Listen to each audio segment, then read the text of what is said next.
So, what's in a business brand name anyway? What does it say about your brand and your personality? What does it say about the product that you offer and even what their whole client experience is going to be?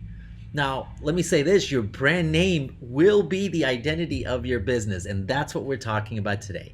Hey guys, my name is Joey Thomas, entrepreneur and small business educator here with 17 Hats. Today we're talking about how to choose a really great brand name. So hang out with us here for a few minutes. Don't forget to subscribe to the channel and let's get right into this. So like I said, your brand name is the identity of your business.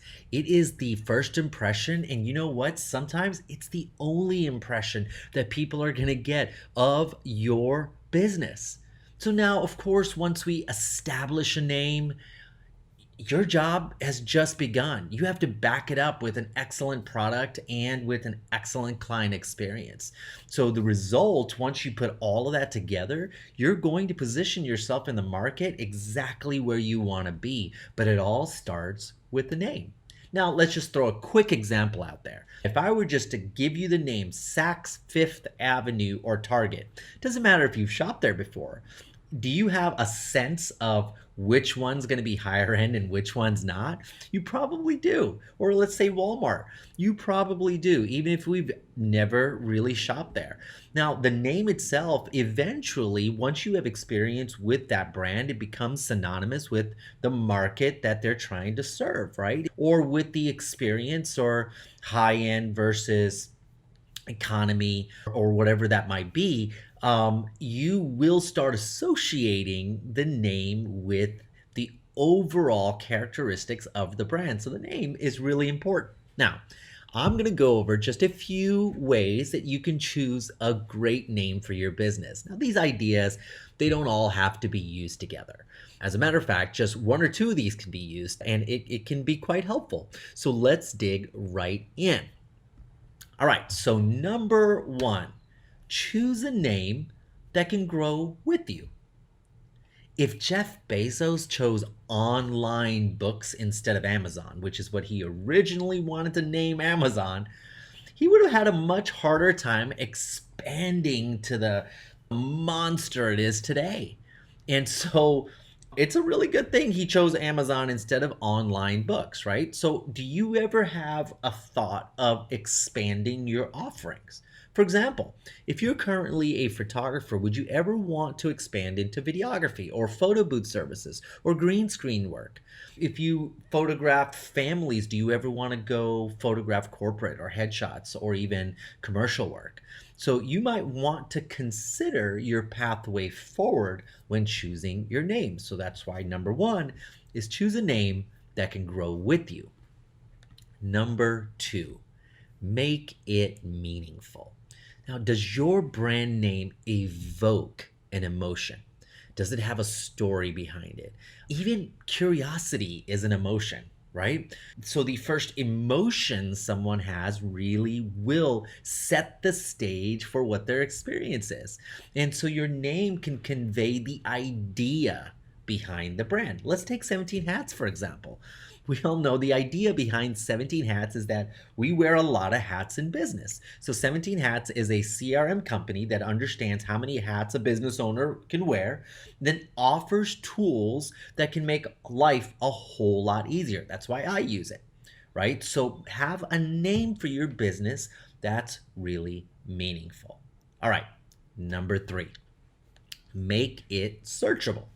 Now, years ago, companies were making sure that their name started with the letter A or B because they wanted to be the first ones in a phone book.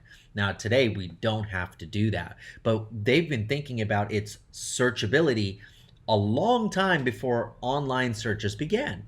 So if you can think about how easily searchable a name is, it's going to help in your search engine optimization. People don't have to exactly know your brand name, but if they search a topic, your name could pop up. Let's say, for example, we talked about a photographer earlier, so let's just stay with that example. So in a photography studio, using a name like Art in Focus may not really show up in Google. Now, I just made up that name. Sorry if that belongs to one of you out there. But let's say a name like Art in Focus, it may not be really searchable. But if you use the word photography in the name, then it could be searchable, or videography, or just anything that is very clear about what you do. So think about making your name searchable. Now, another thing that you can think about, number four, is make it fun or clever.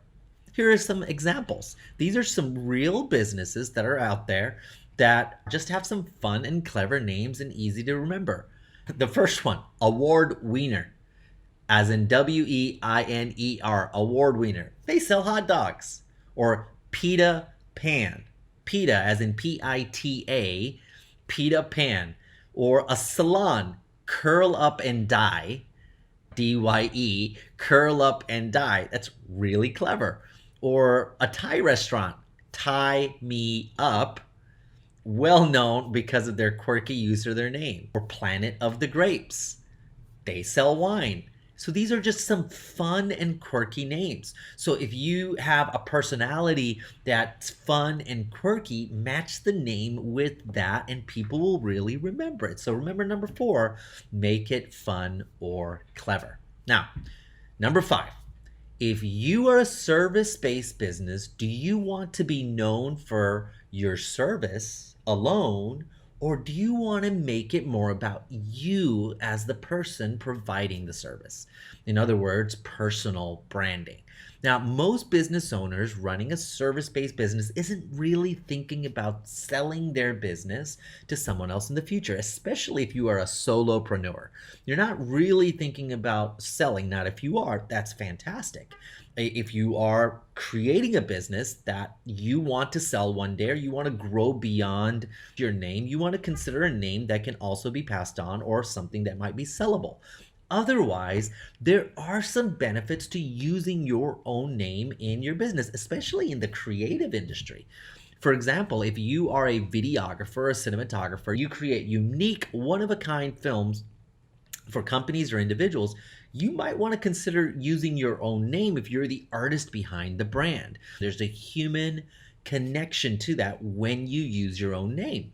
So it becomes personable. They know who they're looking for, who they're going to end up talking to when they reach out to your company. Now, many times you as the business owner might just be that creative force or the secret sauce behind all the set of characteristics, the personality, and the magic behind your brand. So if you wanted to use your name, it can only help you, right? Because you have a monopoly on you, that you are the creativity of that brand. So consider using your own name.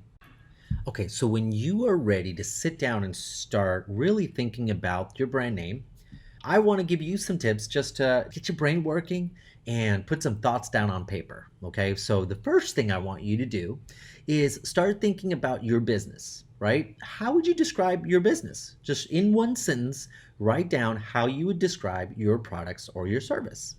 Then, what market do you serve? Now, how do people learn about your product? Is it through online? Is it through social media? Is it through magazines? Are you being referred by other professional organizations? Right? And also write down why people buy from you. See, when you start putting these things together, even thinking about your competitors, you're going to start getting a feel for the tone of your business, right? So what you need your business to be. Is it technical? Is it playful? Is it creative? Is it something that connects with the audience that you're trying to serve? So once you know where you're at and what audience you're trying to serve, the name comes a little bit more naturally. So start writing some traits that you want to be known for, right? Are you confident, friendly? Is it gentle, happy, excited? Is it funny? So start writing some things down. Here are a few more examples. Like, are you an enthusiastic person? Are you exciting or determined? Is it joyful? Is it romantic? So start thinking about those words and start writing those words down. And that's what you want to do, is just, what do you want people to associate? What tone do you want them to associate with your business? What industry do you want to be connected to, right? What are the unique aspects of your business you want to be known for? And who is your audience? Now, there's a few different types of name categories you're going to want to play with. Do you want to be an acronym like IBM or BMW? Do you want to be just a random name, like a made up name like Google, right? Do you want to be a technical name, or does your business originate from somewhere, like maybe your name as a person, like I said before? So you do want to write these things down and just really get it down on paper. And then once you get it down on paper, you can ask yourself a few questions. What is the first impression you get when you write this name down? Does it look good? Is it going to look good in a logo? Do you have an icon that can go with that name? Is it easy to read and pronounce? Is it memorable? So once you start asking yourself these questions, this will become a whole lot easier, and make it a fun process, guys. Don't stress out too much about it. This is the fun part of building a business. This is what's going to stick with you for a while, and just have a good time doing it. So no matter which one of these tips you use, just keep in mind that the name of your business is crucial, and it's worth taking some time to brainstorm and research. Don't be afraid to bring in friends and even strangers to survey about your business name. Take your time, make it memorable, and make it meaningful. Don't be afraid to make it fun and quirky, right? Because people really do like saying those names, like award winner, right? So here are a few resources to help you, and we'll put these resources in the comments to help you start with finding a great business name. For example, there's a number of sites like visualthesaurus.com. It gives you a visual around a keyword. Or Shopify Business Name Generator. There's also namemesh.com and Naminum, that's naminum.com. It allows you to generate names based on a theme. So no matter what you use, or if you survey strangers, just really think about this name. It's going to stick with you a long, long time. It says a lot about the personality, the characteristics, the services you offer. Have fun with it. Let it have some meaning behind it, and make it count, guys. So take some time and do that. So again, my name is Joey. Thank you guys so much for hanging out here with me a few minutes to talk about choosing a name for your business. If you liked this video, please click like and subscribe to our channel. We'll talk to you soon. Thanks.